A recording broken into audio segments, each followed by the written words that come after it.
الفلك التي تجري في البحر بما ينفع الناس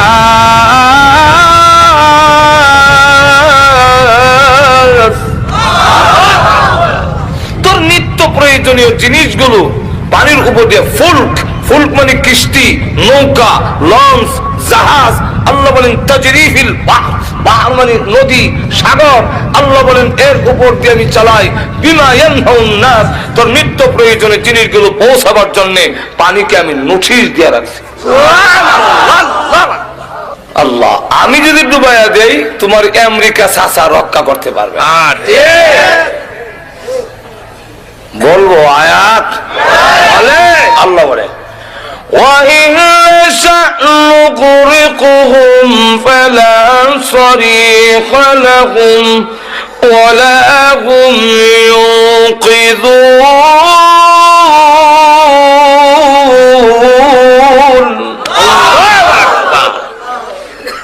আমি যদি ডুবাইয়া দেই তাহলে وَإِنْ نَشَأْ نُغْرِقْهُمْ, আমি যদি তাদের ডুবাইয়া দেই ইচ্ছা করি, ফালা সরিখা লাহুম, কোন সাহায্যকারী পাবে না, ওয়ালা হুম ইউনকিযুন, তোমাদেরকে কেউ রক্ষা করতে পারবে না।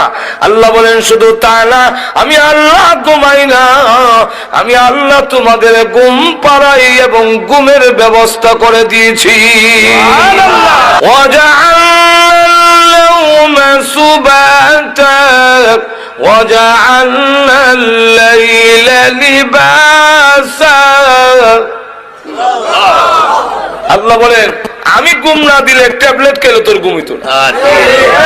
আমি ঘুম দেই। কেন দেই? ঘুম দেওয়ার কারণ। কেন ঘুম নেই? আল্লাহ রাব্বুল আলামিন বলেন ওয়াজআলনা আন-নাওমা সুবাতা, আমি কেন তোমাকে ঘুম দেই? বিশ্রামের জন্য। সারাদিন তুই ইট ভাড়াত কাজ করে, সারাদিন মাটি কেটে, সারাদিন ঠেলা গাড়ি ঠেলে, সারাদিন রিক্সা চালাইয়া, আরে বান্দা তুই যখন ক্লান্ত শান্ত হয়ে যাস, দোকানদারি ব্যবসা বাণিজ্য করে শরীর যখন দুর্বল হয়ে পড়ে, আমি আল্লাহ তোর ঘুম পাড়াই। তুমি যখন 7 ঘন্টা 8 ঘন্টা ঘুমাও, ঘুম থেকে উঠলে দেখা যায় সারাদিনের ক্লান্তিটা ঘুমের মাধ্যমে আমি আল্লাহ দূর করে দেই। বিশ্রামের মাধ্যমে আমি আল্লাহ তোমার সেই ক্লান্তিটা দূর করে দেই, ঘুম আমি দেই। আবার ওয়াজআলনাল লাইলা লিবাসা, তোর ঘুমটা ভালো করে চাপার জন্য আল্লাহ রাব্বুল আলামিন বলেন রাইতের নামক পর্দা আমি ঢেকে দেই, অন্ধকার করে দিই, তোর ঘুমটা যেন ভালো করে চাপে, তোর ক্লান্তিটা যেন দূর হয়। এরপরে আল্লাহ রাব্বুল আলামিন বলেন চন্দ্রটারে আবার ডিম লাইট আমি বানাইছি। চন্দ্রের মধ্যে যে একটা গাছ দেখা যায় দেখছেন তো, এই গাছটা কিসের? ছোট সময় বৈশাখ জ্যৈষ্ঠ মাসে সুতা ধরতাম দৌড়ে, ধরেন নাই মনে হয় আপনারা? তো মাকে জিজ্ঞাসা করলাম, মা এই সুতা করতে গায় গো? মা কো ওই যে সামনে একটা গাছ দেখো, এখানে এক বুন্নি তাহে, এই বুন্নি সুতা ছাড়ে। বিজ্ঞান যখন পড়লাম তারা কয় পৃথিবীর ছায়া।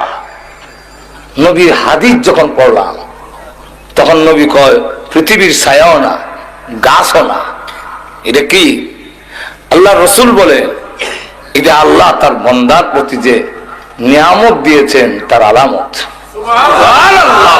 কি আলামত হুজুর? চন্দ্রের মধ্যে ও সূর্যের মতো এমন পাওয়ার আছে, দুইটার লাইট দিনে রাতে জ্বললে বান্দার ঘুমাইতে অসুবিধা হবে। আলুর মধ্যে ঘুমাইলেও রাইতের ঘুম আর দিনের ঘুম একরকম হয় না, বারবার ঘুম ভেঙে যায়। ঘুমাইলো মানুষের আডা আডি টাল হওয়া যায়, ঠিক না?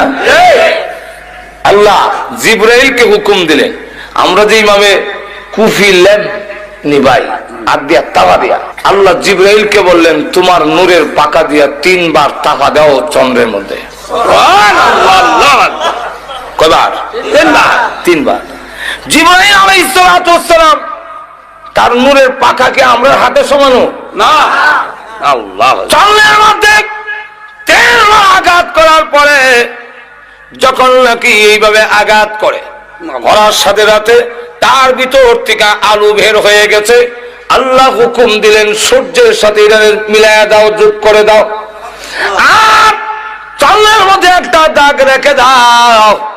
আমার বান্দা দেখে যেন আমি আল্লাহর শুকরিয়া আদায় করে 5 ওয়াক্তের নামাজের সাজদায় পড়ে যেন যেতে পারে।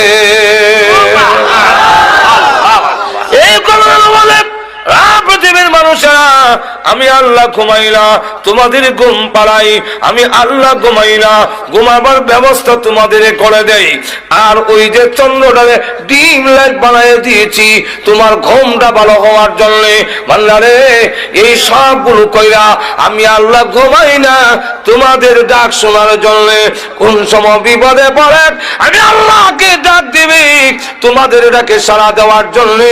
আমি আল্লাহ 24 ঘন্টার ভিতরে একটা সেকেন্ডও ঘুমাই না। এই সকল ব্যবস্থা করলাম, তুমি আমার ইবাদত করবে। যেরকম ঠিক কিনা? এখন হয়েছে কি, আমার আয়াতের দিকে যাই। আল্লাহ বলেন না, তুই অবাধ্য হয়ে যাস।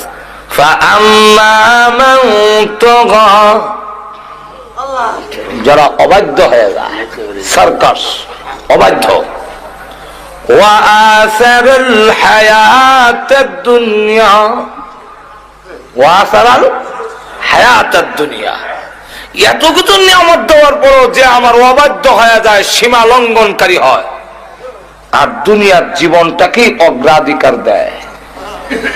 فإن الجحيم هي المأوى তার ঠিকানা হবে জাহান্নাম। যেরকম কোন জায়গায়, কোন জায়গায়? এখন আপনারাই বলে, এতগুলো নিয়ামত দেওয়ার পরে, এত ব্যবস্থা করার পরেও যদি তার অবাধ্য হয়, তার কথা না মানে, তার গোলামি না করে, তার ঠিকানা জাহান্নামে হওয়া উচিত কিনা?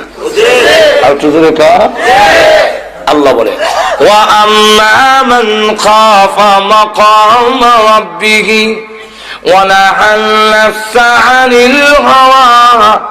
আর যেই ব্যক্তি আমার সামনে দাঁড়াইতে হবে, আমি যে বলেছি কে গোলামি করলো কে করলো না, জবাব দিতে জন্য আমার কাছে আসতে হবে, এই দরজার ভিতরে আছে ওয়ানা আন্নাসানিল হাওয়া। তার চাহিদা, কুপ্রবৃত্তি, যে চাহিদাটা, ওইটাকে যদি বিরত রাখে, আমি আল্লাহর সামনে দাঁড়ায় জবাব দিয়ে করতে হবে। এই ভয়ের কারণে যদি পিড়ায় রাখতে পারে, আল্লাহ বলেন ফা ইন্নাল জান্নাতা হিয়াল মাওয়া, তার ঠিকানা হবে জান্নাতে। জোরে কোন জায়গায়? আর বিস্তারিত আলোচনা করতে গেলে লম্বা। আল্লাহ রাব্বুল আলামিন আমাদের সকলকে আল্লাহর ফরমাবরদার, অনুগত হওয়ার, আল্লাহর ইবাদত আর গোলামি করার মন মানসিকতা এবং তৌহিদ যেন আল্লাহ আমাদের দান করেন। সকলে জোরে সোরে বলেন আমিন।